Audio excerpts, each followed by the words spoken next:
Sprievodca programom MyHeritage Family Tree Bullet. Stiahnutie a inštalácia.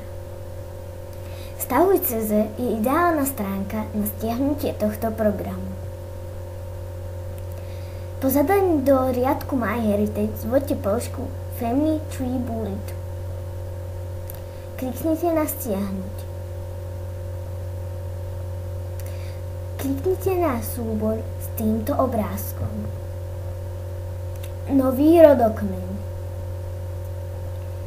Zadajme meno nového projektu, čiže rodokmeňu. Zvyšné nastavenia zvládnite sami. Presuňme sa teda na ďalšiu kapitolu nášho sprievodcu. Pridávanie nových osôb do rodokmeňa. Kliknite na tlačidlo Pridať rodinu. Pridáme základné informácie o manželovi a manželke, ako sú meno, dátum a miesto narodenia. Následne pridáme deti tohto páru, napríklad dcéru. Vyplňme údaje, hlavné meno a dátum s miestom narodenia tak, ako pri rodičoch. Môžeme pridávať otcov, matky, dcéry, synov a partnerov, dokonca správovať osobu. Následuje ďalšia kapitola nášho sprievodcu. Pridávanie fotografií. Po stlačení tlačidla fotografie môžete pridať portrét k danej osobe a to si teraz následne ukážeme. Kliknite na tlačidlo Nová.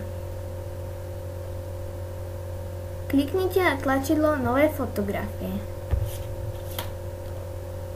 Aby sme mohli spravovať fotku, musíme si aj nejakú vybrať.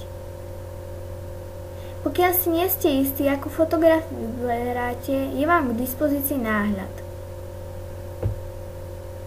Počkajte, kým sa importujú fotografie. Tento úkon trvá len krátko a nezabere veľa času. Vyberte si nastavenia a kliknite na tlačidlo Dokončiť.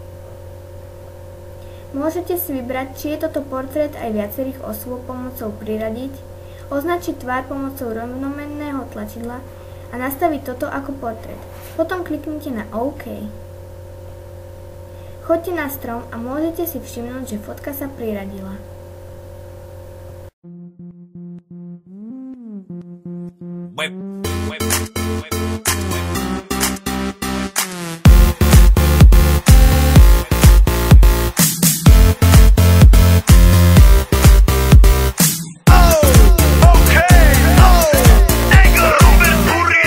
Doma pri kompe pod s nami von. Raz tu, teraz slnko svieti rovnako na nás všetkých spolu od jazier k boru. Pohoď von, pozývam na kofolu, leto je to moje milované obdobie. Som v pohode, si tu so mnou, že? Tak smej sa na mňa, tancuj blízko, vieš jak minule, presne tak isto. Odložme mikiny, kostýmy saka, pláže, bikiny, leto nás čaká. Farby kvetov letia vzduchom, čo vietor s fúkom žiari lúčom. Žijeme len raz, práve tu a práve teraz slnko